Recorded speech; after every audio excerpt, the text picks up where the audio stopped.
दोस्तों नमस्कार, आदाब, सत श्री अकाल। चैट विद सुरेंद्र वत्स के नए एपिसोड में आप सबका स्वागत है। इससे पहले हम आगे बढ़ें, मैं आपका आभार प्रकट करना चाहता हूं जिस प्रकार आपने अपने इस चैनल को प्यार दिया है, आशीर्वाद दिया है, सब्सक्राइब किया है, इसे प्रमोट किया है। हम हमेशा आपसे ये गुजारिश करते हैं कि आप जिन लोगों से मिलना चाहते हैं उनके नाम नीचे कमेंट्स में लिखिए, लेकिन ये मत लिखिए कि आपको कौन सी कंपनी अच्छी लगती है और किस कंपनी से आप संबंध रखते हैं। उन भावनाओं को थोड़ा सा कंट्रोल में रखिए। आज का हमारा ये एपिसोड बेहद खास होने वाला है क्योंकि आज जो पर्सनैलिटी हमारे बीच में है वो मल्टी टैलेंटेड है। वो कई कई प्रकार से हम उनसे इंस्पायर हो सकते हैं। इंस्पायरेशन की पहली वजह यह है कि वो डायरेक्ट सेलिंग में एक अचीवर हैं। दूसरी वजह यह है कि वो वुमेन होने के साथ इस बिजनेस को बहुत अच्छे लेवल पे कर रही हैं।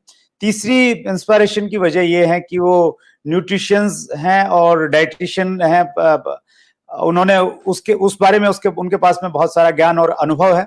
और चौथी चीज ये है कि वो यंग है और बहुत सारा यूथ हमारे साथ में जुड़ा हुआ है, वो उनसे इंस्पायर हो सकता है। सो बगैर विलंब के हम इनवाइट कर रहे हैं, बॉम्बे से हमारे साथ में जुड़ी हुई हैं आफरीन मेमन। आफरीन, आपका बहुत बहुत स्वागत है चैट विद सुरेंद्र वत्स में। बहुत बहुत धन्यवाद सर आपका। और सभी दर्शकों को मेरा प्रेम पूर्वक नमस्कार, सत श्री अकाल, आदाब।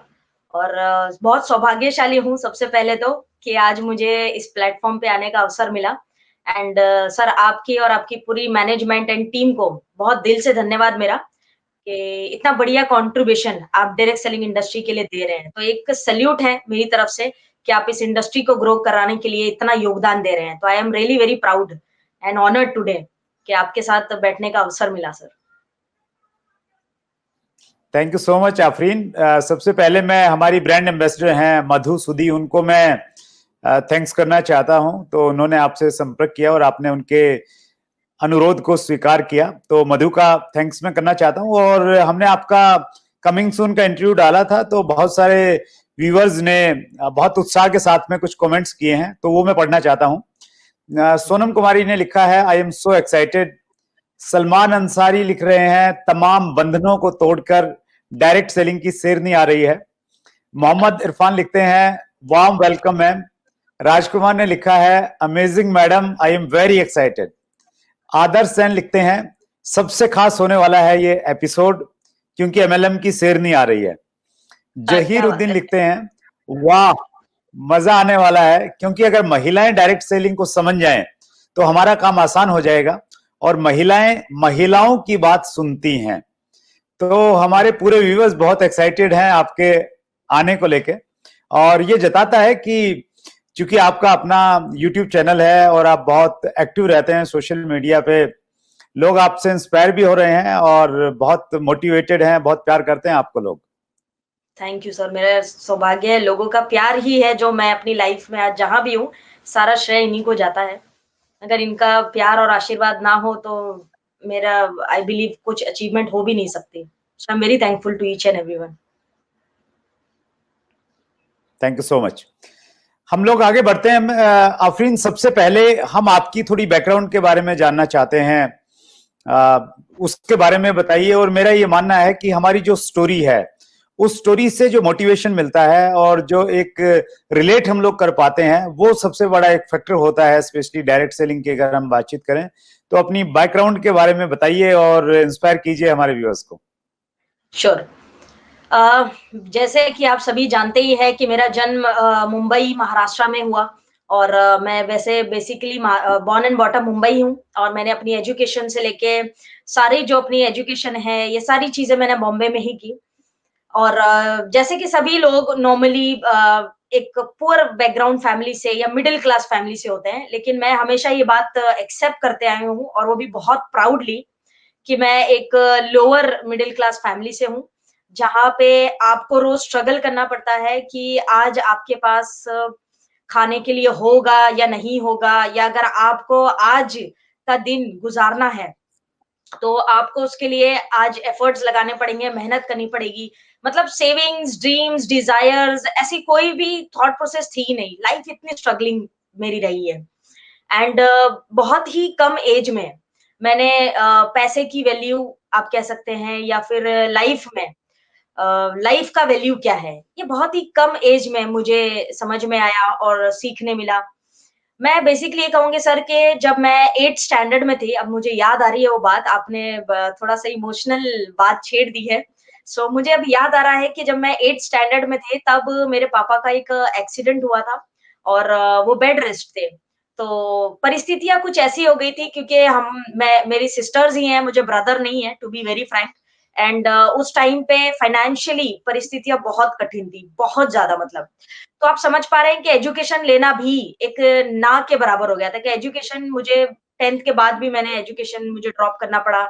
बहुत सोचने के बाद, बहुत सारे सपोर्ट के बाद, बहुत कुछ करने के बाद मुझे आगे कंटिन्यू करने का मौका मिला। मैंने कॉलेज जो अपनी की, वो अपने जॉब के साथ-साथ, क्योंकि मेरे डैड उस टाइम पे अफोर्ड नहीं कर पाते थे। तो मैंने अपनी जो कॉलेज वगैरह पढ़ाई की, ये सारा कुछ मैंने जॉब के साथ-साथ अपनी एजुकेशन कंप्लीट की है। क्योंकि मेरे लिए बहुत इम्पोर्टेंट था education, what I believe is, भले ही लोग एजुकेशन को महत्व दें या ना दें, बट मुझे लगता था कि एजुकेशन इज़ वेरी इम्पोर्टेंट। तो एक ऐसी फैमिली से मैं हूँ जहाँ पे बहुत ही परिस्थितियाँ कठिन, फाइनेंशियली वीक, और आपके पास कोई पर्याय नहीं, क्योंकि कहते हैं ना, पैसा आता है तो रिश्तेदार भी बहुत आते हैं। सो उस टाइम पे सिचुएशन तो ऐसी थी कि अपना कोई था या नहीं ये पता ही नहीं था। लेकिन मैंने फिर बहुत सारे 8th स्टैंडर्ड से मैंने करीब-करीब, मेरी एज आई बिलीव 13 या 14 होगी, तब से मैंने बाहरी दुनिया देखनी शुरू कर दी, और तब से मैंने छोटे-मोटे काम करने शुरू करे, बिकॉज़ कि मुझे जॉब तो नहीं मिलता था, because I was not qualified, 10th भी पास नहीं थी, एज भी अंडर एज, तो बहुत ज़्यादा जॉब-वॉब करने भी कहीं पे मिलता नहीं था। तो छोटे-मोटे जो लेबर वर्क आप सोच सकते हैं, जो मुझे लगता है कि फीमेल्स शायद सोचती हैं कि यार ये लेबर वर्क है, वो छोटा काम है ना? ये सारे काम जो है बहुत सारी महिलाएँ नहीं करती हैं, या उनकी थॉट प्रोसेस ऐसी होती है कि हम ये चीज़ें जो है नहीं कर पाएँगे। लेकिन मैंने लेबर वर्क बहुत किए छोटे-मोटे, क्योंकि रोज़ के 100-200 रुपए कमाना मेरे लिए बहुत अनिवार्य हो गया था, परिस्थितियाँ ऐसी थी। तो ऐसे करते-करते मैंने अपना एजुकेशन कंप्लीट किया, बहुत स्ट्रगल से आगे आए, और 10th कंप्लीट होते-होते समझ में आ गया कि लाइफ में पैसा इज़ वेरी इम्पोर्टेंट। अगर आपके पास लाइफ में पैसा नहीं है, तो क्योंकि इंसान जन्म से मृत्यु तक पैसे पर ही जीता है। ये जीवन का सत्य है, लोग माने या ना माने। तो ऐसे बैकग्राउंड से मैं हूँ, और मेरे जो मम्मा है वो हाउसवाइफ हैं, सिस्टर्स एजुकेशन लेते थे उस टाइम पे। अभी तो खैर ऊपर वाले की दया से सभी लोग सेटल्ड हैं, बहुत अच्छा बैकग्राउंड हो चुका है, and father is also involved in good profession. So सभी चीज़ें हैं, और एजुकेशन को लेकिन मेरी फैमिली में हमेशा महत्व दिया गया है। मेरे डैड उन फादर्स में से हैं जो एजुकेशन को इम्पोर्टेंस देते हैं, क्योंकि मेरी मॉम एंड डैड दोनों ही एजुकेटेड हैं, लकीली। सो बहुत ही अच्छा एक प्लस पॉइंट था मेरे लिए, और थोड़ा-सा माइंडसेट है कि I belong to Muslim community, and I belong to ऐसी फैमिली जहाँ पे आप को पढ़ने के लिए परमिशन तो है, लेकिन अफोर्ड नहीं कर पा रहे हैं। तो मुस्लिम कम्युनिटी, फीमेल्स, एंड बहुत सारे थॉट प्रोसेस, ऐसी फैमिली से मैं हूँ। तो यस, वहाँ से निकलने के लिए बड़ा स्ट्रगल रहा है मेरे लिए, क्योंकि सबसे पहले तो लड़ाई घर वालों से ही करनी पड़ती है, बिकॉज़ कि आपने निर्णय लिया है कि अब आप कुछ करेंगे। सो ये सारी परिस्थितियाँ रही सर, फिर कंप्लीट किया मैंने एजुकेशन, एंड एजुकेशन के बाद बहुत सारी जॉब के लिए स्ट्रगल किया, और कॉर्पोरेट सेक्टर्स में भी बाद में अपॉर्च्युनिटी मिली। पहले बहुत सारे छोटे-मोटे काम किया है। आई स्टिल रिमेंबर, एक जॉब के लिए मैंने अप्लाई किया था। मतलब it was not a job basically, but ज़रूरत थी मेरी उस टाइम। तो मैंने एक सैंडविच वगैरह बनते थे, I don't remember the brand अभी। तो वहाँ पे मैंने ट्राई किया कि यार चलो कुछ छोटा-मोटा ही काम मिल जाए ना, 5-6 हज़ार की तनख्वाह में चल जाएगा। क्योंकि एजुकेशन तो उस टाइम पे उतना था नहीं। तो उस बंदे ने तक हमें रिजेक्ट कर दिया था, बिकॉज़ कि उसका ये बिलीव था कि हम सैंडविच भी नहीं बना सकते हैं। इतनी भी काबिलियत हमारे में नहीं है। तो वो उस व्यक्ति ने हमें रिजेक्ट कर दिया। तो ऐसे जॉब के लिए चल-चल के जाना, लॉन्ग लॉन्ग ट्रैवल करना, और चलते रहना, बसों के भी पैसे नहीं होते थे। रोज़-रोज़ इंटरव्यू पे धक्के खा रहे हैं आप, ऐसी लाइफ। और मतलब it it is a emotional part of my life, जिसने मुझे सिखा दिया कि लाइफ में ग्रो करना बहुत ज़रूरी है, और पैसा मुझे चाहिए ही चाहिए। ये स्ट्रगल मैंने देखा, और फैमिली को पीड़ित देख के तो वैसे भी इंसान आपको पता ही है, सबसे बड़ा इंस्पिरेशन हमारे लिए हमारा परिवार होता है। सो मैं पूरी तरह से मतलब कभी, लेकिन मैंने गिव अप नहीं किया। I was having the attitude कि गिव अप नहीं करना है कभी भी लाइफ में। एंड देन उसके बाद क्वालिफिकेशन कंप्लीट हुई, कॉर्पोरेट सेक्टर्स में मैंने जॉब वॉब किए, एक्सपीरियंस लिए, फिर अपना क्लिनिक सेटअप किया और लगभग 6 साल मैंने डाइट एंड न्यूट्रिशन में प्रैक्टिस भी करी and still I am practising. And then करीब-करीब 4 साढ़े 4 साल पहले ये डायरेक्ट सेलिंग जैसा बड़ा प्लेटफॉर्म मुझे मिला और मुझे अपॉर्च्युनिटी समझ में आई, मैंने ग्रैब कर लिया, 1 सेकंड भी नहीं सोचा। एंड आज जो लाइफ है वो तो आप जान ही रहे हैं। So this is how I come from, this is my background. That's great, wonderful, बहुत इंस्पायरिंग है आफरीन, जो आपने स्ट्रगल किया। और देखिए आज के टाइम में हमारे देश की जो ज्यादातर पॉपुलेशन है वो उसी बैकग्राउंड से है, जिस बैकग्राउंड से आप आए हैं, जिस बैकग्राउंड से मैं आया हूँ। मिडिल क्लास और लोअर मिडिल क्लास पॉपुलेशन हमारे देश में बहुत ज्यादा है और वो सारे लोग आज आफरीन से प्रेरणा ले सकते हैं। आप अगर एजुकेशन पूरी नहीं कर पाए हैं या आपने बहुत सारा स्ट्रगल किया है तो डायरेक्ट सेलिंग आपके लिए एक परफेक्ट प्लेटफॉर्म हो सकता है जो आपको अपने सपनों तक लेके जा सकता है। Thank you so much Afreen for sharing your story. एक मेरा प्रश्न आपसे है, आपकी स्टोरी से संबंधित है और मुझे लग रहा है आप उसका परफेक्टली उसका जवाब आपके पास में ही हो सकता है। आज का जो यूथ है वो बहुत बड़े सपने देखता है, वो इंस्पायर हो जाता है बॉलीवुड से या दूसरे लोगों से, वो इंस्पायर होता है, वो भी जिंदगी में बहुत कुछ करना चाहता है। बड़ी गाड़ियां चाहिए, बड़ा बंगला चाहिए, नेम फेम सब कुछ चाहिए और उतने ऑप्शन नहीं है, एक्चुअली अपॉर्चुनिटीज उस प्रकार की शायद नहीं है, तो बहुत जल्दी निराश भी हो जाता है। डिप्रेशन में आज बहुत सारा यूथ है। तो अगर एक यूथ अपने सपनों को पूरा करने के लिए, अपने सपनों वाली जिंदगी जीने के लिए अगर वो डायरेक्ट सेलिंग के लिए चुनता है तो क्या उसका चुनाव सही रहेगा? मैं इस बात पे आपकी मोहर लगाना चाहती हूँ सर, कि आपने जो शब्द कहे कि डायरेक्ट सेलिंग एक राइट ऑप्शन है क्या आज की युवा पीढ़ी के लिए, तो यस 200% यही एक पर्याय है। और मैं इंस्पायर करना चाहूंगी सभी यंगस्टर्स को कि आप, हो सकता है कि आज यंग है तो आपको फैमिली रेस्ट्रिक्शंस बहुत ज्यादा होते हैं कि नहीं नहीं पढ़ाई करो, आपने इंजीनियर बनना है, आपने डॉक्टर बनना है, ये वो, तो हम अपने परिवार के अगेंस्ट नहीं जा सकते, उनके विपरीत नहीं जा सकते, that's okay, I respect families. लेकिन हमें यंगस्टर्स को डायरेक्ट सेलिंग का महत्व जो है समझना पड़ेगा, क्योंकि अगर हम कुछ आंकड़े देखें तो हमारी परिस्थितियां ऐसी है कि ग्राफ बताते हैं कि 35 साल के नीचे के जो लोग हैं यही अंडर एम्प्लॉयमेंट में ज्यादा आते हैं। हमारी जो परिस्थिति हिंदुस्तान की सिचुएशन है ये नो एम्प्लॉयमेंट वाला नहीं है, अंडर एम्प्लॉयमेंट। आज आप देखेंगे कि करोड़ों का लोन, हजारों का लोन मार्केट में लोग लेते हैं एजुकेशन के नाम पे। मेरा एक सिंपल लॉजिक है युवा पीढ़ियों को समझाने के लिए, मैं समझाना चाहूंगी कि अगर एक व्यक्ति डॉक्टर बनने का निर्णय लेता है कि मैं डॉक्टर बनूंगा या बनूंगी, तो वो लाखों का लोन जो है गवर्नमेंट से या कहीं से भी, बैंकर से, कहीं से भी लोन लेता है। अब वो लोन लेकर वो अपनी एजुकेशन कंप्लीट करता है और जब वो एजुकेशन कंप्लीट करता है अपनी, उसके बाद जब वो अपना करियर स्टार्ट करता है तो उसकी जो तनख्वाह होती है वो उसके एजुकेशन के जो लोन है उसको कभी भी मैच नहीं करती, और ये बात सभी लोग सहमत होंगे इस बात से। और एक डॉक्टर व्यक्ति को अपना पर्सनल सेटअप करना मतलब लाखों की इन्वेस्टमेंट, मैन पावर, बहुत कुछ लगेगा जो हमारे पास फिलहाल नहीं है। अगर होता तो हम लोन क्यों लेते? तो लेकिन हम क्या करते हैं कि हम उसमें इन्वेस्ट करते हैं और उसके बाद छोटी-मोटी जॉब करते हैं किसी भी हॉस्पिटल में या कहीं भी, due to respect to all doctors and all. लेकिन क्या हम हमारी जो इन्वेस्टमेंट है उसको मैच कर पाते हैं? क्या it's worth investing so lakhs and legs for your education? Number 1 point. मैं ये नहीं कहती कि एजुकेशन आपको रिटर्न नहीं देता है, डेफिनेटली देता है, लेकिन जिंदगी में हर चीज एक एक्सपीरियंस और डिग्री, ये 2 चीजें जिसके पास है ना उसका महत्व है। आज आप बीमार पड़ेंगे तो आई एम श्योर कि आप एक यंगस्टर, यंग डॉक्टर के पास जाने के बजाय प्रेफर करेंगे कोई एज वाला डॉक्टर हो। हाँ, ये क्या है? ये साइकोलॉजी है सर, है ना? साइकोलॉजी है। You will decide by yourself कि ये यंगस्टर है, ये वो, उसके पास नहीं जाना है, एज वाले डॉक्टर के पास चलते हैं जो सीनियर है, उसको ज्ञान ज्यादा होगा, वो बढ़िया गाइड करेगा। तो this kind of myths we have. Youngsters को उनकी लाइफ का महत्व 25-27 साल के बाद ही समझ में आता है, जो मुझे लगता है पर्सनली। उसके पहले तो हम यंग होते हैं, सब कुछ बढ़िया लगता है, कॉलेज लाइफ होती है, एंजॉय कर रहे होते हैं, पॉकेट मनी भी ठीक-ठाक मिल जाती है, तो शायद लाइफ का महत्व उतना समझ नहीं आता। हम सोचते हैं कि हमारे जो सपने हैं, हमारी पढ़ाई से पूरे हो जाएँगे, बिल्कुल गलत है। क्योंकि सक्सेस का और पढ़ाई का आपस में कोई लेना-देना था ही नहीं कभी, और ना हो सकता है।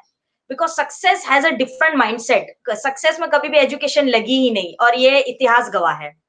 तो यंगस्टर जो है उनको अगर उनके सपने बड़े हैं, कुछ बड़ा करना चाहते हैं परिवार के लिए, अपने नेशन के लिए, तो डायरेक्ट सेलिंग के अलावा कुछ और सोचना बिल्कुल मुझे लगता है बेवकूफ़ी होगी।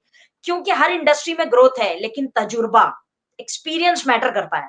और जब तक आप उस इंडस्ट्री का एक्सपीरियंस लेते हैं, आपकी एज जो है यंगस्टर से निकल के आप एक एज पर्सनैलिटी में चले जाते हैं। जहाँ पे जाने के बाद फिर आपकी जो इच्छाएँ हैं, आपकी जो ड्रीम्स हैं, आपका जो इंस्पिरेशन होता है, वो कहीं न कहीं खत्म हो जाता है या कम हो जाता है। तो direct selling is a right option for youngsters. 2 लोग इसको अब तक इतना समझ नहीं पाए हैं, लेकिन समझेंगे, समय के साथ परिवर्तन तो 100% आएगा मुझे लगता है। So I believe yes direct selling is the best thank you, option. Thank you so much Afreen. आप जैसी जो यंग एंटरप्रेन्योर हैं वो सबको समझाएंगी और आप बखूबी अलग अलग माध्यमों से वो काम आप ऑलरेडी कर रहे हैं। ये आपने बहुत खूबसूरत बात कही कि अदर कोई भी हम लोग प्रोफेशन में जाएं या बिजनेस में जाएं तो वहां पे एक्सपीरियंस बहुत मैटर करता है, और कोई व्यक्ति आपको एक्सपीरियंस देने वाला भी नहीं, कोई गाइड करने वाला भी नहीं है। हर जगह ये लगता है कि भाई ये अगर मेरे फील्ड में आ जाएगा तो कल कोई कंपटीशन भी यही देने वाला है। लेकिन ये डायरेक्ट सेलिंग इंडस्ट्री की खूबसूरती है कि यहाँ पे जो एक्सपीरियंस्ड लोग हैं आपके अपलाइन में, जिनका 20-20 साल का 30-30 साल का तजुर्बा है, वो अपनी सारा का सारा एक्सपीरियंस एक दिन में आपके अंदर में देना चाहते हैं। तो ये इस इंडस्ट्री का बहुत खूबसूरत पहलू है कि एक व्यक्ति के पास में जो कुछ भी है वो सब कुछ आपको as a downline, as a associate आपको देना चाहता है। सो बहुत खूबसूरत बात आपने टच की, जो इस इंडस्ट्री का एक खूबसूरत पहलू है। आफरीन, एक समस्या और कहीं ना कहीं आती है, यंग अगर डायरेक्ट सेलिंग से जुड़ जाएं, वो स्टूडेंट हैं उसके साथ में करने लग जाएं, या वो अभी उन्होंने स्टडी कंप्लीट कर लिया है, वो इसे कैरियर के रूप में लेते हैं, तो पहले दिन तो इनकम आती नहीं है क्योंकि इसको सीखना पड़ता है। स्किल्स जो चाहिए इसके लिए, जो रिक्वायर्ड स्किल्स हैं उसमें टाइम लगेगा उन स्किल को एनहांस करने में। तो जो रनिंग एक्सपेंसेस हो जाता है पहले दिन से ही, कहीं आना है, जाना है, कुछ ट्रेनिंग लेना है, तो वो रनिंग एक्सपेंसेस कैसे मैनेज किया जाए? वेरी वेल सेड सर, बहुत अच्छा पॉइंट है जिस पे हमें चर्चा करनी चाहिए ऑफ कोर्स। मेरा ये मानना है सर कि जैसे हम बिंग एंड यंग, हमें कोई मूवी देखनी होती है या कहीं फ्रेंड्स के साथ घूमने जाना होता है, कोई पार्टी शार्टी करनी होती है, तो हम क्या करते हैं, हम पैसों का जुगाड़ करते हैं। कभी मम्मा से ले लिया, कभी पापा से ले लिया, कभी फ्रेंड से उधार ले लिए, बहुत सारे ऑप्शंस हम सोचते हैं। अच्छा, क्यों सोचते हैं? बिकॉज कि करना तो है ही है पार्टी, फ्रेंड्स जा रहे हैं, जाना तो है ही है। आई रिमेम्बर हम लोग स्कूल में पिकनिक जाया करते थे। अच्छा, पिकनिक जाने के लिए कई बारी मम्मा पापा से पैसे नहीं मिलते थे, क्योंकि वो कहते थे नहीं नहीं अभी नहीं जाना, अभी पैसे नहीं है, ये वो व्हाटएवर। तो हम क्या करते थे, बहुत सारे ऑप्शंस दिमाग लगाते थे।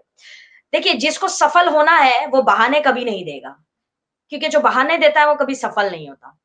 मुझे लगता है कि हम लोग जैसे हमारे स्कूल्स की या पार्टीज के लिए या मूवीज के लिए जुगाड़ करते हैं, तो अपनी सक्सेस के लिए थोड़ा जुगाड़ तो किया जा सकता है। हिंदुस्तानी वर्ड है जुगाड़, बहुत फेमस है। सो हमारी सक्सेस के लिए अगर हमें थोड़ा सा कुछ मैनेज करना पड़े, थोड़ा सा कॉम्प्रोमाइज अपनी पॉकेट मनी के साथ करना पड़े, या थोड़ा सा फैमिली से उनको कन्विंस करके कि I will invest on my education, ऐसा कुछ थोड़ा जुगाड़ अगर हम करें, तो और ये एक तरह की इन्वेस्टमेंट है सर, जिसका यकीनन बेहतरीन रिटर्न आने वाला है। ट्रस्ट मी, इतना जबरदस्त रिटर्न आने वाला है। बिकॉज कि आई रिमेम्बर चाणक्य जी की एक किताब मैंने पढ़ी थी, उसमें उन्होंने कहा था कि एजुकेशन किया गया इन्वेस्टमेंट कभी भी वेस्ट नहीं होता है। कहीं ना कहीं उसका रिटर्न आपको लाइफ में मिलेगा, 100% मिलेगा। एंड डायरेक्ट सेलिंग में आप आते हैं और जो छोटे मोटे एक्सपेंस होते हैं आपके, जैसे ट्रैवल करना है या कोई मीटिंग्स में जाना है या कोई किताबें खरीदनी है आपको, कोई डीवीडीज देखनी है, तो ये छोटे मोटे एक्सपेंसेस अगर आज आप कॉम्प्रोमाइज करके मैनेज कर लेते हैं, तो ट्रस्ट मी, ये वो एजुकेशन है जो आपको इस इंडस्ट्री में बहुत ही कम समय में बहुत सफलता दे सकता है। क्योंकि ये इंडस्ट्री जो है चलती है बेसिकली एजुकेशन पे ही। वो मोटिवेशन से चलने वाली इंडस्ट्री अब ये रही नहीं, ये एजुकेशन पे चलती है। जिसको इस इंडस्ट्री का सही ज्ञान है वही इस इंडस्ट्री में सफल है। तो आज थोड़ा सा कॉम्प्रोमाइज करिए, छोटा मोटा जुगाड़ करिए, जहां से आपको सपोर्ट मिल सकता है, सहयोग मिल सकता है, उनसे सहयोग लीजिए और एडजस्ट करिए। वेरी इंपॉर्टेंट, पॉकेट मनी थोड़ा सा कॉम्प्रोमाइज कर सकते हैं, कभी पार्टी शार्टी नहीं करेंगे, थोड़ी बहुत तो चल जाएगा मुझे लगता है। That's great Afreen. और ये एक्चुअली इंडिविजुअल की अलग अलग सिचुएशन है, आपका मैसेज बहुत साफ है कि आपकी जो भी सिचुएशन है उसको आपने मैनेज करना है, देखना है। लेकिन अगर आप आज मैनेज कर पाए, आज कुछ चीजों को अगर आपने सेक्रीफाइस किया, तो एक बहुत खूबसूरत जिंदगी आप जीने वाले हैं, जिस प्रकार की जिंदगी आज आफरीन जी रही है और देश में लाखों जो सफल डायरेक्ट सेलर्स हैं वो जी रहे हैं। वंडरफुल। और जो एजुकेशन की आप बात आपने की आफरीन, ये रॉबर्ट टी कियोसाकी ने अपनी पुस्तक बिजनेस स्कूल में भी इस चीज को कोट किया है। उन्होंने बताया है कि डायरेक्ट सेलिंग को आप इसलिए कीजिए क्योंकि इस बिजनेस में जुड़ने से आपको 8 जो है यूनिक फायदे हैं, और उन 8 फायदों में वो सबसे पहला फायदा बताते हैं कि ये आपको यूनिक एजुकेशन देता है। एक ऐसी अद्भुत शिक्षा आपको मिलेगी जो आपको किसी स्कूल, कॉलेज या विश्वविद्यालय में नहीं मिली होगी, और आप भी उसको फील कर पा रहे हैं, मैं भी उसको फील कर पा रहे हैं, और बहुत सारे लोग उसको फील कर पा रहे हैं। That's great. एक प्रश्न मैं आपसे पूछना चाहता हूं, क्योंकि आप डाइटिशियन भी हैं, न्यूट्रिशनिस्ट भी हैं। पिछले दिनों हमने डॉक्टर विश्वरूप राय चौधरी जी को बुलाया था, तो कोरोना को लेके उनका एक अलग थॉट प्रोसेस है। तो उनसे मैंने प्रश्न किया इम्यूनिटी के बारे में, और मैंने उनसे प्रश्न पूछा कि इम्यूनिटी पावर को बढ़ाने के लिए क्या जो फूड सप्लीमेंट्स यूज किए जाते हैं, फूड सप्लीमेंट्स को यूज करना चाहिए। तो उनका मत ये था कि बिल्कुल नहीं करना चाहिए और इसका कोई लाभ नहीं होता है। तो आपने चूंकि इस फील्ड में आप एक्सपर्ट आपने हासिल किया है, आप बताइए हमारे दर्शकों को जो कोर्स होता है न्यूट्रिशन का और डाइटिशियंस का, वो कितना लंबा होता है और क्या क्या सीखने को मिलता है। और पर्टिकुलर ये जो प्रश्न है, ये बहुत बार कंफ्यूजन होता है एक्चुअली लोगों को जो फूड सप्लीमेंट रेगुलर यूज भी कर रहे हैं। तो कोई उनको कहता है कि मत करो, आपकी बॉडी को इसकी आदत पड़ जाएगी, अगर करो तो बीच में ब्रेक कर करके करो। तो ऐसे बहुत सारे मिथ या कंफ्यूजन हैं, तो आप प्लीज उन मिथ्स से एक बार पर्दा उठाइए। Very nice question I must से। सर मैं सबसे पहले तो जो भी मैं उत्तर दूंगी ये मेरा अपना एक्सपीरियंस है और अपनी पढ़ाई है, तो मैं आदर करते हूँ हर किसी के थॉट प्रोसेस का। I respect each and everyone. मैं यहाँ पे एक लॉजिकल बात आपको समझाना चाहूंगी सर कि हमारे जो दर्शक हैं, ये जाहिर है कि हर व्यक्ति अपने स्वास्थ्य को लेकर चिंतित होता है, और सही भी है, होना भी चाहिए। मेरा एक सिंपल प्रश्न है सभी लोगों से कि आप एप्पल खाते हैं या मैंगो खाते हैं, ऑरेंज खाते हैं, कुछ भी फल फ्रूट खाते हैं, तो कभी किसी ने आपको ऐसा बोला है कि अरे सुरेंद्र सर आप एप्पल मत खाइए, आप एप्पल मत खाइए, आपको इसकी आदत पड़ जाएगी। या आपको किसी ने कहा है कि अरे फिश, फॉर एग्जांपल फिश अगर आप अपने डाइट में कंज्यूम करते हैं, तो आपको कोई कहेगा अरे फिश मत खाइए, आपको इसकी आदत पड़ जाएगी, आप फिश मत खाइए। कभी ऐसा लॉजिक होता है क्या? मतलब व्हाट साइंस बिहाइंड? मेरा सिंपल बोलना ये है कि आपके पास फूड सप्लीमेंट्स क्या है।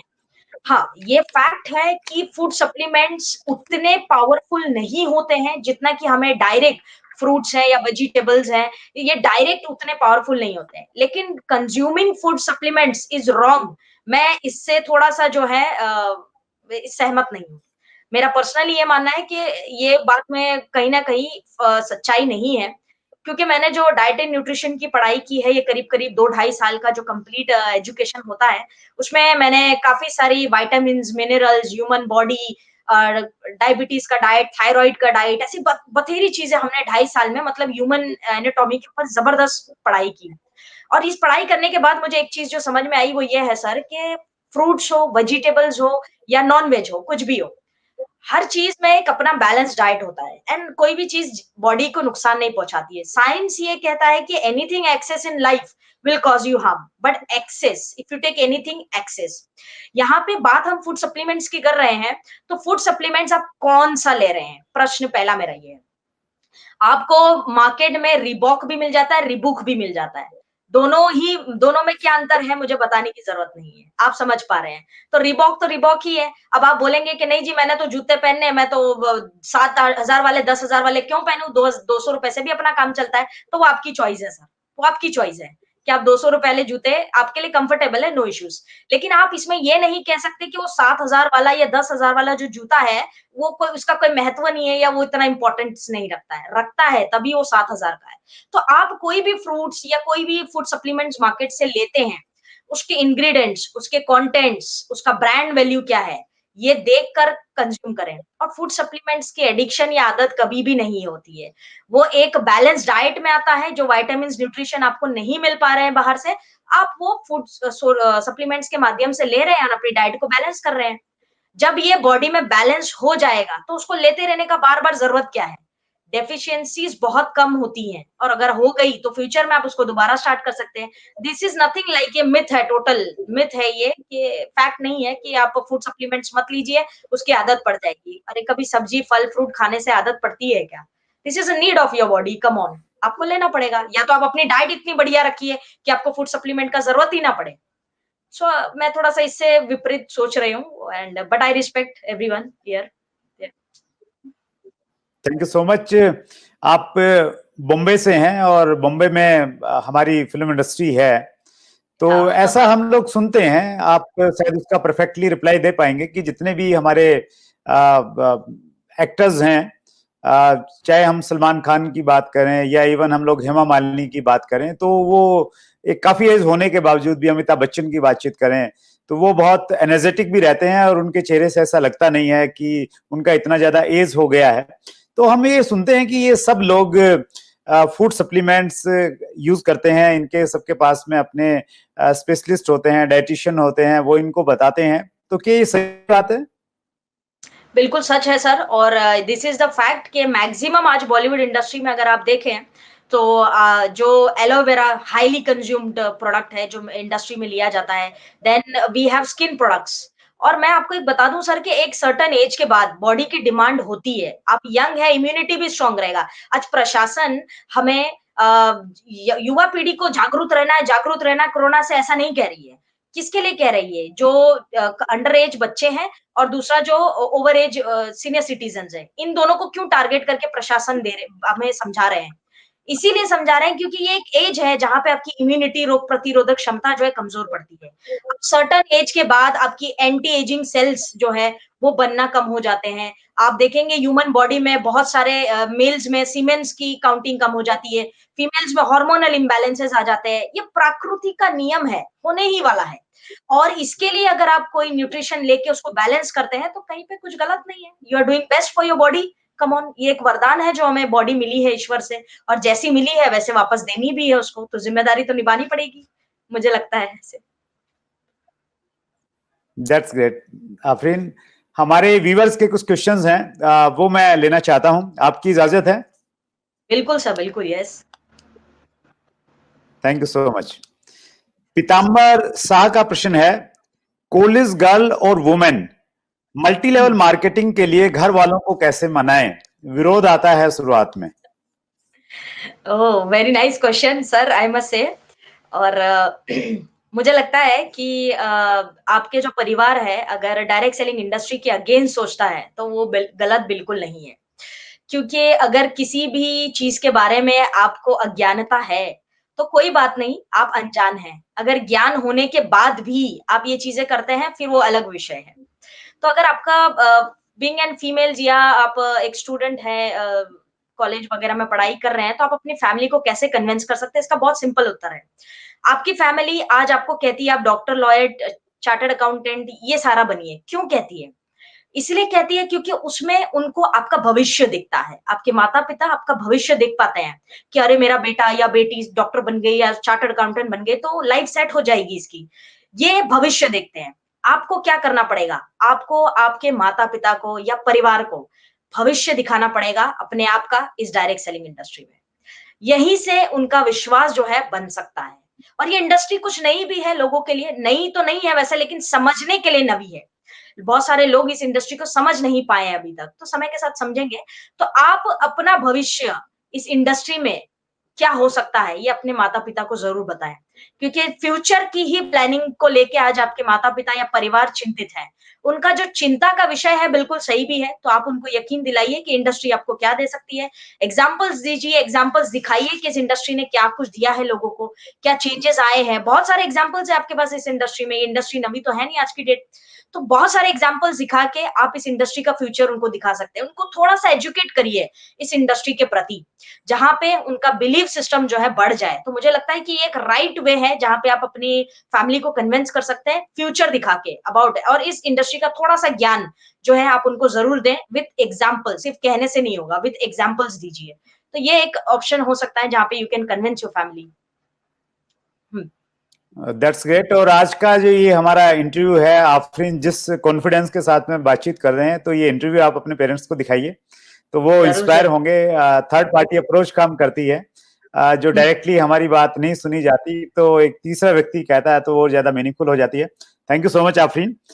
ऑफिशियल नितिन झा का प्रश्न है, how can we handle the negativity towards network marketing in our family? मिलता जुलता सा ही प्रश्न है, नेगेटिविटी रहती है फैमिली में। हाँ, बिल्कुल रहती है। मैं सहमत भी हूँ, क्योंकि पहली बात तो ये है कि नेटवर्क इंडस्ट्री क्या है, जो लोग सोच रहे हैं कि ये होता है नेटवर्क मार्केटिंग, कुछ एक माइंडसेट है और बैक ऑफ द माइंड एक थॉट है कि ये इसको कहते हैं नेटवर्क मार्केटिंग। लोगों को जोड़ो और ये सारे काम करो, प्रोडक्ट बेचो, इसी को कहते हैं नेटवर्क मार्केटिंग। लेकिन ये नेटवर्क मार्केटिंग नहीं है। Direct selling industry is something different. अब आपके परिवार में अगर नेटवर्क इंडस्ट्री के प्रति नेगेटिविटी है, तो ठीक भी है, क्योंकि वो जानते ही नहीं कि नेटवर्क इंडस्ट्री है क्या।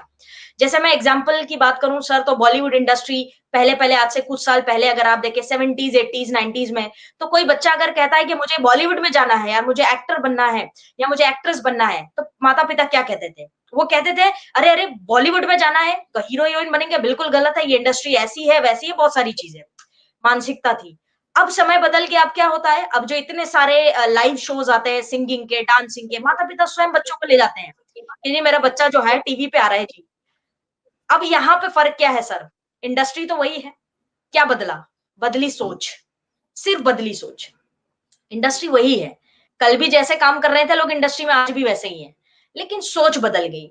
डायरेक्ट सेलिंग इंडस्ट्री के प्रति अगर नेगेटिविटी है, तो वो जानते नहीं इस इंडस्ट्री को, इसीलिए। डायरेक्ट सेलिंग क्या है? इसके लीगैलिटीज़ क्या है? ये युवा पीढ़ियों को कैसे इंस्पायर कर सकता है? या यूथ का इसमें क्या फ्यूचर है? जो फिक्की की केपीएमजी की रिपोर्ट्स हैं या आईडीएसए के फोरम्स हैं, ये क्या बताते हैं? ये उनको दिखाइए विथ टेस्टिमोनियल्स, विद एग्जांपल्स, कि देखिए ये इंडस्ट्री क्या है। आप जो सोच रहे हैं जी उससे बाहर आ जाइए। वो थॉट प्रोसेस चेंज करना पड़ेगा अभी। ये आप उनको यकीन दिलाइए। मुझे लगता है कि ये एक पॉसिबल वे है जहाँ पे हम अपने फैमिली को थोड़ा-सा जो है नेटवर्क इंडस्ट्री के प्रति जागरूक करके एक सकारात्मक सोच ले सकते हैं। That's great Afreen. जो आपने बातचीत कही, बॉलीवुड से आपने जो रिलेट करवाया, एक बहुत बड़ी पर्सनैलिटी रही है, दुर्भाग्य से अभी वो इस दुनिया में नहीं है, श्री सतीश पंडित। तो वो डायरेक्ट सेलिंग की बहुत वकालत करते थे। तो वो ये कहते थे कि ये इंडस्ट्री आज देखने में आपको कुछ भी लगे, लोगों को कुछ भी लगे, लेकिन ये इंडस्ट्री जिस प्रकार से जात पात धर्म से ऊपर उठ के काम करती है, तो ये इंडस्ट्री में इतनी पावर है कि एक दिन ये इंडस्ट्री आपको राष्ट्रपति भवन तक लेके जाएगी। राष्ट्रपति भवन में जिस प्रकार से दूसरी इंडस्ट्री के लोगों को सम्मानित किया जाता है, आने वाले समय में डायरेक्ट सेलिंग के लोगों को उस प्रकार का सम्मान मिलेगा, और कहीं ना कहीं उसकी झलक हमको दिख रही है। आपको ऐसा लगता है ऐसा होगा आफरीन? बिल्कुल होगा सर, बिल्कुल, क्योंकि मेरा ये मानना है कि कर्म का बहुत बड़ा योगदान होता है हमारे जीवन में। और हम जो डायरेक्ट सेलर्स हैं, जितने भी डायरेक्ट सेलिंग इंडस्ट्री वाले लोग हैं, ये कुछ कर्म ही अच्छे कर रहे हैं, जहाँ पे आप लोगों की जीवन में, ज़िंदगी में परिवर्तन लाते हैं, सपनों को पूरा करते हैं, स्वास्थ्य को आप लोगों की अच्छा करते हैं। तो ये अच्छे कर्म ही हैं, जो आपको यकीनन एक पहचान ज़रूर दिलाएँगे, और मेरा पूरा विश्वास है इस इंडस्ट्री पे, इसीलिए आज मैं इस इंडस्ट्री में हूँ। कॉन्फिडेंस है मुझे और एक बिलीव है। तो मुझे यकीन है सर कि ये इंडस्ट्री बहुत बड़ी पहचान देने वाली है हर व्यक्ति को, और ये इंडस्ट्री में भी अपने आप एक पहचान बनने वाली है sir. So I have a strong faith. Thank you so much Afreen. Sunil Dhiman Dehradun से हैं, इनका प्रश्न है, मेरी टीम में 60% से ज्यादा महिलाएं हैं, ज्यादातर नॉन एक्टिव हैं, उनको एक्टिव कैसे करें? ओके, सो मेरा ये कहना है कि सुनील जी, राइट? सुनील नाम है उनका? ओके। सुनील सो धीमान, यस। यस, सुनील जी, मेरा ये उत्तर है आपसे कि महिलाएं जो है, पहले तो महिलाएं काम जो है बहुत स्लो शुरू करती है इस इंडस्ट्री में, पहली चीज। दूसरा, जब काम शुरू करती हैं तो बहुत डेडिकेटेड होती है वो। उनका आपने स्वभाव देखा होगा कि उनको स्विच करना, इस कंपनी से उस कंपनी, इस प्लेटफॉर्म से इस प्लेटफॉर्म, ये महिलाओं का थोड़ा सा जो है स्वभाव में नहीं होता, कम ही होता है जहां पे महिलाएं ऐसा करती है। अब आपकी टीम में अगर 60% फीमेल्स हैं और वो नॉन एक्टिव है, तो इसमें कोई चिंता का विषय नहीं है, उनको एक्टिव किया जा सकता है। आप उनको क्या समझाते हैं? मैं एक थोड़ा-सा मैंने साइकोलॉजी की जब पढ़ाई की थी, थोड़ा बहुत पढ़ रहे थे हम, तो मैंने एक चीज़ समझी थी सर यहाँ पे, कि फीमेल्स जो हैं, इनके साथ थोड़ा-सा साइकोलॉजी कल अंडरस्टैंडिंग होनी चाहिए। साइकोलॉजिकल अंडरस्टैंडिंग अगर म्यूचुअल अंडरस्टैंडिंग है, तो इनसे आप बिज़नेस करवा सकते हैं। महिलाओं को जिस दिन उनके लीडर्स पे या उनकी कंपनी पे जिस दिन उनका जो फेथ लेवल ऊपर चला गया, कि मैं जिस व्यक्ति के साथ हूँ या जो मेरे अपलाइन्स में आते हैं या जो कंपनी के साथ मैं हूँ, यहाँ पे मैं 100% सेफ हूँ, सिक्योर हूँ और बीइंग एन फीमेल मुझे यहाँ पे एक कल्चर मिलेगा। मुझे यहाँ पे एक सम्मान मिलेगा जो मुझे मिलना चाहिए। एक थोड़ी-सी पैम्परिंग की भी आवश्यकता होती है यहाँ पे, क्योंकि मेल्स जो हैं वो अपने आप में थोड़ा-सा ऐसे होते हैं कि कहीं भी चले जाएँगे, कैसे भी बिज़नेस डेवलप कर देते हैं, स्ट्रगल कर लेते हैं। बट फीमेल्स थोड़ा-सा जो है, एक मैंने हमेशा कहा है कि खुदा की बनाई हुई नायाब चीज़ है, तो थोड़ा-सा यहाँ पे जो सेंसिटिविटी आ जाती है। उनको लगता है हमेशा से कि थोड़ा-सा जो है मुझे डिफरेंट कल्चर मिले। यहाँ पे आप फीमेल को सुनील जी, आपको एक डिफरेंट कल्चर देना पड़ेगा फीमेल्स को। उनका बिलीव सिस्टम जो है थोड़ा-सा स्ट्रॉन्ग करना पड़ेगा। उनको यकीन दिलाना पड़ेगा कि एक फीमेल इस इंडस्ट्री में क्या ग्रोथ ले सकती है और उसके लिए उसको क्या करना पड़ेगा। एजुकेशन की आवश्यकता महिलाओं को थोड़ी ज़्यादा है इस इंडस्ट्री में, मैं आपको बता दूँ। भले ही लोग इसको कहीं न कहीं एक्सेप्ट नहीं करते हैं कि नहीं-नहीं females are very sharp, intelligent, नहीं कोई डाउट नहीं है कि वो अपने आप में सक्षम है, सशक्त भी हैं। लेकिन एजुकेशन की आवश्यकता यहाँ पे थोड़ी ज़्यादा है। तो अगर आप उनको एक्टिव करना चाहते हैं, तो आपको थोड़ा उनको अलग एजुकेशन और थोड़ा हायर एजुकेशन देना पड़ेगा। सेकेंडली उनका बिलीफ सिस्टम एंड कल्चर, उनका जब कल्चर और बिलीफ सिस्टम मिल जाएगा ना, देन आप देखिए वो कैसे काम करती हैं रैपिडली। मतलब वो कहीं नहीं रुकेंगे फिर, क्योंकि अब वो जानते हैं कि मैं बिंदास, मुझे बस काम करना है, बाकी कोई चिंता का विषय ही नहीं है। I have people in my life who can look after me, who can take care for me and who can develop me. ये एक बिलीव हो जाएगा, तो वो अपने आप एक्टिव होके इस बिज़नेस को करेंगे। थोड़ा-सा पुरुषों से विपरीत थोड़ा-सा कहीं न कहीं सोचती है महिलाएँ। Being an female I understand this thing basically, तो थोड़ा-सा पैम्परिंग का ज़रूरत यहाँ पे ज़रूर है। तो ये मुझे लगता है सुनील जी के लिए ये उत्तर हेल्प करेगा। That's good. ये बेहतरीन उत्तर है और मैंने भी पर्सनली इस उत्तर से सीखा है और wonderful. Thank you Afreen. Rajendra Geete हैं मुंबई से। हुँ, प्रश्न है, आप ऐसी कम्युनिटी से हैं जहां महिलाओं को इतनी आजादी नहीं है, फिर भी हुँ, आप नेटवर्क मार्केटिंग कैसे कर लेते हैं? हुँ। ये बिल्कुल सत्य है कि मैं एक मुस्लिम बैकग्राउंड से हूँ और जहाँ पे हमें ज़्यादातर फ्रीडम नहीं है। और फीमेल्स के साथ थोड़ा-सा चैलेंज ये भी है सर कि मुस्लिम कम्युनिटी में कि एजुकेशन को उतना ज़्यादा महत्व महिलाओं को लेके नहीं दिया जाता। मैं ये नहीं कहती कि सभी ऐसे हैं, बट मैक्सिमम लोग कुछ इस तरह सोचते हैं। मैं इस कम्युनिटी से होके भी क्यों मैंने इस इंडस्ट्री को चूज़ किया और मैं यहाँ तक आई, इसका मैं एक ही उत्तर आपको दूँगी, निर्णय, डिसीज़न। मैंने कभी भी अपनी लाइफ में डिसीजन लेने से पीछे हटना मुझे आया ही नहीं कभी। ये आप कह सकते हैं ऊपर वाले की कृपा है या ऐसे लोगों का साथ था कि मैंने डिसीजन से कभी क्विट नहीं किया।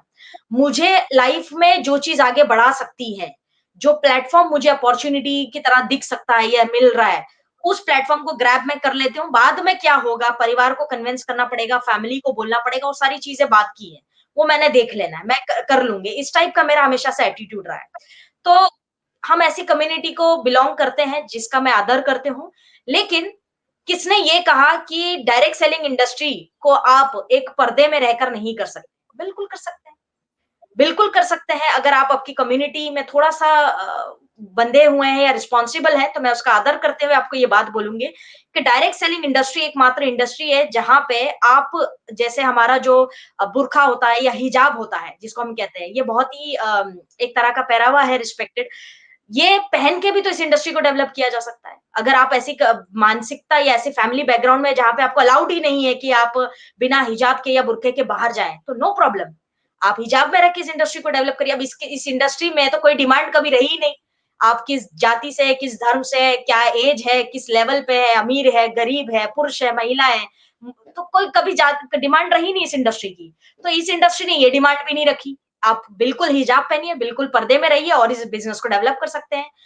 फ़र्क सिर्फ़ इतना है कि आपको एक निर्णय लेना पड़ेगा कि आपको घर से बाहर स्टेप आउट करने का डिसीज़न थोड़ा कठिन हो सकता है, पर करना पड़ेगा। क्योंकि डिसीज़न मेकिंग पावर ही आपका फ्यूचर है। जो आज डिसीजन ले पाता है वो अपना फ्यूचर ब्राइट कर पाएगा, मुझे लगता है। और अगर आप अपनी सफलता के लिए एक छोटा सा डिसीजन भी नहीं ले सकते हैं, तो थोड़ा सा आपके लिए चिंता का विषय हो सकता है आपके आने वाले भविष्य के लिए। डिसीजन लीजिए और फिर आप एक नेक काम, अच्छे काम के लिए ही जा रहे हैं, कोई गलत काम तो है नहीं। आप एक अच्छे काम के लिए जा रहे हैं जहाँ पे आप हजारों लाखों की लोगों की लाइफ में चेंज ला सकते हैं। प्लस मैं एक बात और कहूंगी कि हम मुस्लिम कम्युनिटीज में प्रॉफिट मोहम्मद को बहुत ज्यादा मानते हैं लोग, तो उन्होंने खुद ये बात कही है कि जो काम आप करते हैं जो आपके वतन के लिए काम आए, I am talking about India यार, कि आपके वतन के लिए किया गया काम, तो अगर ऐसा कोई काम कर रहे हैं जो आपके वतन के लिए काम आए तो ये नाजपूरक चीज है, यानी बहुत प्राउड की चीज है। तो डायरेक्ट सेलिंग में काम करना अपने वतन के लिए काम करना है, तो डिसीजन लीजिए अपने वतन के लिए, तो लिया जा सकता है मुझे लगता है। सो एक थॉट प्रोसेस से डिसीजन लेके आगे बढ़ सकते हैं मुझे लगता है सर। दैट्स ग्रेट, कोई लिमिटेशन नहीं है और आपने भी निर्णय लिया। लेकिन आपने तो निर्णय लिया कि भाई आप बाहर जाके काम करेंगे, और आपने ये भी तय किया कि भाई जो एक प्रॉपर ड्रेस कोड रहता है डायरेक्ट सेलिंग में, जैसे हम कहते हैं कि आप कोट पैंट पहनिए और टाई लगा के प्रोफेशनल ड्रेस के साथ में काम कीजिए। तो जब आप उस प्रकार से निकलते थे घर से कोट पैंट पहन के टाई लगा के, तो घर वालों ने, स्पेशली जो अड़ोसी पड़ोसी होते हैं, रिश्तेदार होते हैं, उन्होंने ये नहीं बोला कि भाई ये क्या काम करने लग गई हैं, पापा को ये नहीं बोला कि भाई बेटी को रोको क्या कर रही है? तो उस प्रकार की परिस्थितियां आपके सामने आई? 100% आई सर, क्योंकि ऐसा कोई काम नहीं है लाइफ में जो जिसमें आपको चैलेंजेस ना आए, मुझे लगता है। सो यस, लोगों ने बहुत सारी सलाह भी दी, क्योंकि सबसे फ्री जो चीज है वो एडवाइस ही होती है, सबसे फ्री मिल जाती है हमें, नहीं चाहिए हो फिर भी मिल जाती है। सो एडवाइस, सजेशंस, सलाह, बहुत सारे लोगों ने कहा अरे ये ऐसे वैसे, बहुत सारे negative comments, but I know what I was doing. मैंने कई बारी अपनी फैमिली से उस चीज के लिए डिबेट भी की, कई बारी अपनी फैमिली से मैंने थोड़ा-सा नाराज़गी भी दिखाई है कई चीज़ों को लेके, बट मुझे लगता है कि वो वर्थ था। वो नाराज़गी, वो ज़िद वर्थ थी मुझे लगता है। सो मुझे अपने आप पे बिलीव था और ये चैलेंजेस मेरे साथ हुए हैं, यस डेफिनिटली हुए हैं। सबसे पहले तो वो सारा परिवार यहाँ पे परिवार जो है बहुत ज़्यादा अलग सोचता था हमारे से। हुँ। अभी अभी उनको इस चीज पे फक्र है कि आफरीन का जो निर्णय था वो बहुत अच्छा निर्णय था? फ़क्र तो बिल्कुल है सर, और मैं ये कहूँगी by grace of God family में ही बहुत सारे लोगों के लिए ये शब्द निकलते हैं कि आपके जैसा हमें बनना है। हमारी फैमिली में जितने कज़िन्स हैं या बच्चे हैं, वो जब ये कहते हैं शब्द कि हमें आपके जैसा बनना है, आप जैसे रहना है, लाइफ़स्टाइल चाहिए, तो बड़ा फ़क्र महसूस होता है, और अब तो परिवार की ब्लेसिंग्स और आशीर्वाद साथ ही है।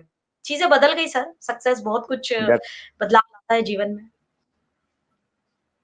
That's great, wonderful. अंतिम प्रश्न है, आनंद कश्यप हैं उत्तर प्रदेश से। हुँ, हुँ। मैम, डायरेक्ट सेलिंग में आते समय आपको डर नहीं लगा? क्या डर नहीं लगा? और दूसरा पूछ रहे हैं कि आपका सेल्फ मोटिवेटिंग फैक्टर क्या है? बड़ा अच्छा प्रश्न है आपका, और मैं दिल से इस प्रश्न का उत्तर देना चाहूँगी। डर हर काम में लगता है, और डर वैसे देखा जाए तो मुझे कभी मेरी थॉट प्रोसेस ऐसी रही नहीं, किसी भी काम को करने के लिए मुझे डर कभी वैसे नहीं लगा। रीज़न मैंने पहले ही शुरुआत में कहा सर कि मेरा कोई भाई नहीं है, ब्रदर नहीं है मेरा। सो मेरा कोई ब्रदर नहीं है, सो मेरी निडर वाला एटीट्यूड मेरा बचपन से रहा है, बिकॉज़ कि जो काम एक बेटे को या एक भाई को करने चाहिए, वो सारे काम मुझे करने पड़े। हमेशा से, बिकॉज़ कि ब्रदर है ही नहीं कोई। तो जो डर वाली जो थॉट प्रोसेस थी, वो कहीं न कहीं बचपन में ही निकल गई। माइंड से कहीं न कहीं बचपन में ही निकल गई। बिकॉज़ कि हम सारे वो काम करते थे जो एक मेल्स को करना चाहिए या एक बेटा करता है, वी कैन से दिस। तो डर मेरा कहीं न कहीं सारा वहीं से निकल गया, और मुझे कभी भी इस इंडस्ट्री में आने के बाद कहीं पे भी ऐसा नहीं लगा कि लोगों से मिलना है, ये व्यक्ति सही होगा या नहीं, मैं किससे क्या बात करूं, या इस तरह की कभी भी थॉट प्रोसेस नहीं रही। बिकॉज आई बिलीव के जैसे सेल्फ मोटिवेटिंग फैक्टर की आप बात कर रहे थे, तो सेल्फ मोटिवेशन मेरा एक ही है, मेरा पास्ट। मेरा पास्ट जो है, इससे बड़ा इंस्पिरेशन और मोटिवेशन मेरे लिए हो ही नहीं सकता। बिकॉज़ कि whenever I am growing in this industry, या एक अच्छा पे आउट आ जाता है, पे आउट में ग्रोथ देखते हैं, टीम में ग्रोथ देखते हैं या नवी अचीवमेंट देखते हैं, तो मुझे मेरा पास्ट याद आता है। मुझे मेरा पास्ट बार बार याद दिलाता है कि यहाँ नहीं रुकना है, दिस इज नॉट जिसके लिए हम यहाँ आए थे, long long way to go. ये बार बार इंस्पायर करता है। बहुत सारी अचीवमेंट्स मुझे इस इंडस्ट्री से मिली, लेकिन सेल्फ मोटिवेशन जो है मेरा हमेशा से मेरा पास्ट रहा है, क्योंकि मुझे पता है सर मैं किन परिस्थितियों से उठ के ऊपर आए हूँ। भले ही लोग कुछ भी बोले कि इस इंडस्ट्री में ठीक है, इजीली सक्सेस हो जाते हैं, ये हो जाता है, वो हो जाता है, सपोर्ट होता है, ऐसा है वैसा है, बहुत सारी नेगेटिव थॉट भी लोग रखते हैं, लेकिन उससे मुझे कोई फर्क नहीं पड़ता। मुझे पता है कि मैं इस इंडस्ट्री में क्यों हूँ और मुझे कौन सा ऐसा फैक्टर है जो मुझे इंस्पायर करता है। तो मेरा पास्ट मेरे लिए सबसे बड़ा इंस्पिरेशन है। जो दिन मैंने देखे हैं, जो दिन मैंने गुजारे हैं, वो दिन मैं आने वाली अपनी पीढ़ियों को कभी नहीं गुजारने दूंगी। ये मेरा कमिटमेंट है अपने आप से। और I am not selfish here, to be very frank. मैंने ये भी डिसीजन एक लिया हुआ है सर कि जो आने वाले फ्यूचर के जो युवा पीढ़ी होंगे या बच्चे जो होंगे आने वाले फ्यूचर के, हिंदुस्तान में हर उस आने वाली युवा पीढ़ी को एक ऐसा प्लेटफॉर्म तैयार करके देकर जाएंगे हम कि उनके लिए ऐसा लगेगा कि हमारे जो, चाहे हम उन्हें जाने या नहीं जाने, लेकिन एक ऐसा आम का पेड़ लगा के जाएंगे जिसका फल हर हिंदुस्तानी खाएगा।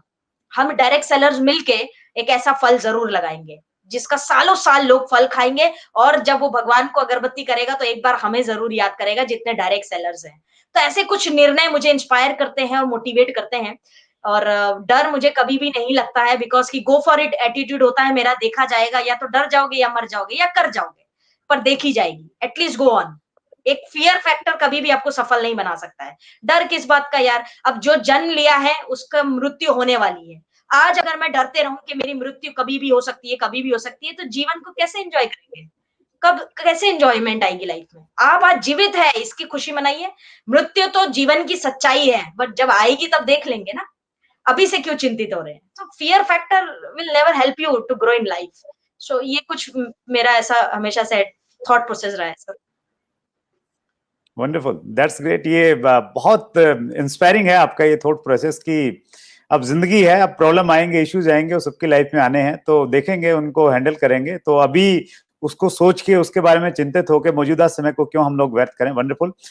अब हम आपके डर को चेक करना चाहते हैं और हम लोग लास्ट में आपसे रैपिड फायर क्वेश्चन पूछने वाले हैं, जो बहुत सर। फास्ट होंगे। आपने बिल्कुल सोचने का टाइम हम नहीं देंगे, बिल्कुल आपने फटाफट उनके जवाब देने हैं। जी। तो पहला प्रश्न मेरा एक आपसे ये है कि एक गलती जो आफरीन ने की और वो चाहती हैं कि लोग न करें, वो कौन सी गलती थी? वो गलती ये थी कि मैंने डायरेक्ट सेलिंग को बहुत देर से समझा। 1 साल वेस्ट किया। 1 ईयर वेस्ट, कंप्लीटली वेस्ट कर दिया। वन उसको उसको आप मानती हैं कि वो बहुत गलत था? अगर 1 साल उसमें कर लेते तो आज कुछ बेटर होते? यस यस यस, बिल्कुल सर, बिल्कुल। रिग्रेट हमेशा रहेगा। That's great. दूसरा प्रश्न है कि आफरीन की एक स्ट्रेंथ और एक वीकनेस। Very nice. मेरी स्ट्रेंथ जो है मेरी मॉम है। मेरी स्ट्रेंथ मेरी मॉम रही ओके, है हमेशा से, एंड मेरी वीकनेस भी मेरी मॉम है। एंड कहीं न कहीं सच बोलूँ तो सर, मेरी वीकनेस मैं बताना नहीं चाहती, लेकिन चलिए अब आपसे तो चर्चा की जा सकती है। लेकिन कहीं न कहीं मेरी जो वीकनेस है, मेरा गुस्सा भी रहा है कई बारी, बहुत बार। बट समय के साथ मैच्योरिटी अभी आ गई है, तो कई बारी पीछे पास्ट में एंगर भी मेरा कहीं न कहीं वीकनेस रही है sir. Okay, okay, that's good. कोई ऐसा ही क्रिटिक लाइन जो किसी ने आपको बोली हो, वो आपको याद हो आज भी? हाँ, आई रिमेंबर आलोचना जब मैंने मिली हो डायरेक्ट कभी? हाँ, आई रिमेंबर जब मैंने डायरेक्ट सेलिंग इंडस्ट्री स्टार्ट की थी, तब मुझे एक व्यक्ति ने कहा था कि डायरेक्ट सेलिंग और ये तुम जैसे लोगों के बस की बात नहीं है, बिकॉज़ कि बॉम्बे मतलब ग्लैमर होता है, सो ग्लैमर वालों से कहाँ मेहनत होने वाली है। और ये इंडस्ट्री में ज़्यादा दिन नहीं टिकते हैं, ये ग्लैमर थॉट प्रोसेस वाले लोग। तो वो बात जो है, I can not forget in my life, कभी भी नहीं, किसी भी परिस्थिति में नहीं। उस दिन मैंने थोड़ा-सा डिसीजन जो है मेरा और स्ट्रॉन्ग हो गया। So I remember this lines. That's great. Last प्रश्न, जी। आपकी फेवरेट कोई 3 किताबें? Oh nice. I love to read basically religious किताबें। मुझे रिलीजियस किताबों में ज़्यादा दिलचस्पी रहती है हमेशा। तो सबसे ज़्यादा जो मैंने रेफ़र किए हैं, वो मैंने हमेशा कुरान शरीफ को रेफ़र किया है, क्योंकि उसके अंदर भगवद गीता के जैसे प्रॉब्लम्स के सॉल्यूशन, लीडरशिप बहुत अच्छी सीखने मिलती है। सो नंबर 1 किताब इज़ कुरान शरीफ। मैंने हमेशा उसमें से सीखा है। और नंबर 2 जो मैंने रेफ़र की है हमेशा, शेरलॉक होम्स की किताबें हैं, जो secret and suspense of course. तो I love that Sherlock Holmes का एक कलेक्शन मेरे पास है। एंड द थर्ड किताब which I refer for growth in my life is basically, हम कह सकते हैं कि भगवद गीता है, जो मैंने बहुत ज्यादा रेफर की है हमेशा अपनी लाइफ में। तो दिस 3 पिलर्स हम कह सकते हैं कि रही है मेरी लाइफ में, जो मुझे एक अच्छा बेहतर लीडर बनने में हेल्प करती हैं। That's great, wonderful. और आप एक बहुत अच्छी लीडर हैं आफरीन। आपने बहुत अच्छे से आज अपनी बात को रखा, बहुत सारे सवालों के जवाब दिए, और हमें इस इंडस्ट्री को बहुत गर्व है कि आप जैसी होनहार एंटरप्रेन्योर इस इंडस्ट्री में हैं, और वो बहुत सारे लोगों को इंस्पायर कर रही हैं, बहुत अच्छा काम कर रहे हैं। हम जब भी हमारे यहाँ कोई मेहमान आता है तो उससे हम लोग लास्ट में एक कमिटमेंट लेते हैं, और कमिटमेंट ये लेते हैं कि हमारा ये चैनल इस इंडस्ट्री को समर्पित है, और इंडस्ट्री की सेवा के लिए जब भी हमें मौका मिलेगा तो हम आपको बुलाएंगे, और हम आपसे ये कमिटमेंट चाहते हैं कि आप आएंगे और इंडस्ट्री को आगे ले जाने में हम सबका हेल्प करेंगे। सर, मैं I commit to you. Basically मैं ये कहूंगी कि मैं बहुत सौभाग्यशाली हूँ कि मुझे इस डायरेक्ट सेलिंग इंडस्ट्री में कंट्रीब्यूट करने का अवसर मिल रहा है आपके द्वारा। सो ऐसे प्लेटफॉर्म को मैं सैल्यूट करते हूँ, और मैं हर व्यक्ति से जो आपके यहाँ पे रिस्पेक्टेड एंटरप्रेन्योर्स या वक्ता या पर्सनालिटीज आते हैं, मैं सभी को ये कहना चाहूंगी कि जरूर जो चैट विद सुरेंद्र वत्स है, इसको जरूर आप लोग योगदान दें, बिकॉज कि आप बहुत ग्रेट काम कर रहे हैं सर। इस इंडस्ट्री में जागरूकता फैलाना या लोगों को जागरूक करना, ये सारा जो काम आप कर रहे हैं, तो मैं खुद बहुत सौभाग्यशाली होंगे। एंड आई कमिट टुडे कि जब भी आप बुलाएंगे, एक बस आपके कहने की देर है और हम आपके चैनल पे जो है प्रस्तुत हो जाएंगे। सो इसमें I commit to you sir, and I am very humbled and feeling very proud today कि आज आपसे मेरी मुलाकात हुई और हम आज कुछ चर्चा कर पाए इस इंडस्ट्री को लेकर। तो एक छोटा सा योगदान आज हमने किया, इसके लिए गर्व है मुझे आज। Thank you so much, thank you so much Afreen. समय देने के लिए बहुत बहुत आभार। ये थे आफरीन मेमन मुंबई से, जो डाइटिशियन है, न्यूट्रिशियंस हैं, और बहुत बड़ी लीडर हैं। आफरीन का अपना एक यूट्यूब चैनल है, आप वहां पे जाके बहुत सारी एजुकेशन और शिक्षा ग्रहण कर सकते हैं। अगले मंगलवार रात्रि 8 बजे फिर हम एक नई शख्सियत से मिलेंगे। इसी प्रकार आप अपना प्यार और सम्मान देते रहिए। हमारा हर एपिसोड इस आधार पे उसको डिजाइन हम लोग करते हैं ताकि हम सबको उसको सीखने का मौका मिले। तो डिस्क्रिप्शन में आपको एक लिंक मिलेगा, और उस लिंक पे जब आप जाएंगे तो वहां पे आज के इस इंटरव्यू से आपको 5 प्रश्न मिलेंगे। वो एक प्रतियोगिता है हमारी, जिसको हमने नाम दिया है देखो सीखो जीतो। तो उन 5 प्रश्नों का अगर आप सही जवाब देते हैं तो उनमें से 10 लोगों को लकी विनर्स के रूप में हम लोग चुनते हैं, और जो लकी विनर्स होते हैं उनके साथ में मैं पर्सनली उनसे बातचीत करता हूं, उनसे रूबरू करता हूं, और हम लोग एक 2 घंटे का एक अच्छा सा डिस्कशन हम लोग करते हैं। और मेरा जो यहाँ तो मैं लोगों से सिर्फ बात करता हूं, लेकिन मैंने जो सीखा है, मेरे पास में जो चीजें हैं, वो मैं उन लोगों के साथ में डिस्कस करता हूं जो विनर्स रहते हैं। आपके पास में मौका है, डिस्क्रिप्शन में जाके आप ये जो प्रतियोगिता है देखो सीखो जीतो, उसमें आप भाग ले सकते हैं। एक बार फिर आप सबका बहुत बहुत धन्यवाद। Thank you very much.